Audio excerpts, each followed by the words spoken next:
সেইখনৰ জয় হওক আমি সবে একেলগে থাকিব লাগে সেইখন অসমৰ জয় হওক এৰ কিমান ডাঙৰ স্লোগান হয় না নহয় গতিকে মই আপোনালোকক সকলোকে একদম ভিতৰৰ পৰা চিঞৰটো মাৰিবলৈ কৈছো দেই জয় আই অসম বুলি কওঁতে আপোনালোকে তাৰ পিছে পিছে জয় আই অসম চিঞৰিব দেই এজনেও নিচিঞৰ কাৰণে থাকিব দূৰত থকা কিজনেও চিঞৰিব কিন্তু হা মই আকৌ চিঞৰিছো জয় আই অসম জয় আই অসম জয় আই অসম জয় আই অসম জয় আই অসম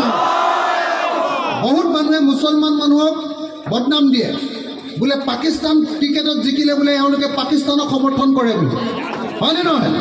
সেইটো যেন নহয় আমি প্ৰত্যেকজন যে অসমীয়া সেই কথাটো ক'বৰ কাৰণে জয় আই অসম দিছোঁ গতিকে মই আকৌ এবাৰ সকলোকে জোৰকে জয় আই অসম দিবলৈ কৈছোঁ জয় আই অসম দুইখন হাত তুলিব জয়